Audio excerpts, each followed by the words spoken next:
இல்லை, இரட்டை இலக்கத்தில் போட்டியிட வேண்டும் என்பதை மார்க்சிஸ்ட் கம்யூனிஸ்ட் கட்சியின் சார்பில் ஏற்கனவே தெரிவிச்சிருக்கிறோம். அதே எண்ணிக்கையை தான் அவங்கள்ட்டையும் நாங்கள் சொல்லியிருக்கிறோம். அவர்கள் பல புதிய கட்சிகள் திராவிட முன்னேற்ற கழகத்தினுடைய கூட்டணிக்குள் வந்திருக்கிற காரணத்தினால் நீங்கள் எதிர்பார்க்கிற அளவுக்கு தொகுதிகள் தருவது சிரமம் என்பதை அவர்கள் சொல்லியிருக்கிறார்கள். இருந்தாலும் இதே சிரமத்துக்கு மத்தியிலே தான் காங்கிரஸ் கட்சிக்கு கூடுதலான தொகுதி என்பது வழங்கப்பட்டிருக்கிறது. தேசிய முற்போக்கு திராவிடர் கழகத்திற்கு கூடுதலாக வழங்கப்படும் என்று உங்களை போன்ற ஊடக நண்பர்கள் தொடர்ந்து வெளிப்படுத்திக் கொண்டிருக்கிறீர்கள். ஆகவே அவர்களுக்கெல்லாம் கூடுதலாக தருவதற்கு வாய்ப்பு இருக்கிற போது இடதுசாரிகளுக்கு தர முடியாது என்று சொல்வதற்கான எந்த விதமான நியாயமும் இல்லை. ஆகவே கடந்த முறையை விட கூடுதலான தொகுதியில் போட்டியிட வேண்டும் என்பதுதான் எங்களுடைய முடிவு. அதை அந்த பேச்சுவார்த்தை குழுவோடு நாங்கள் தெரிவித்திருக்கிறோம்.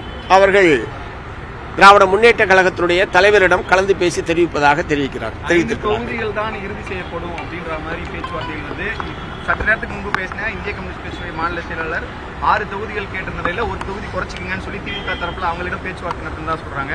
அவ்வாறு 5 தான் எண்ணிக்கை அப்படி இறுதி செய்யப்பட்டா அப்போ உங்களுடைய முடிவு என்னவா இருக்கும்? அப்படி ஒரு முடிவு வந்தால் அப்போது நிச்சயமாக எங்களுடைய மாநில குழு கூடி உரிய முடிவை எடுப்போம்.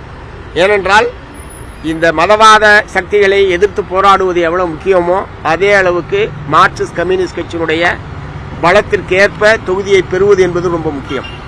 கட்சியினுடைய நலன் என்பதும் எங்களுக்கு முக்கியம். அதன் அடிப்படையில் கட்சியினுடைய பலத்திற்கேற்ப தொகுதிகளை பெறுவதற்கான எல்லா முயற்சிகளையும் நாங்கள் மேற்கொள்வோம்.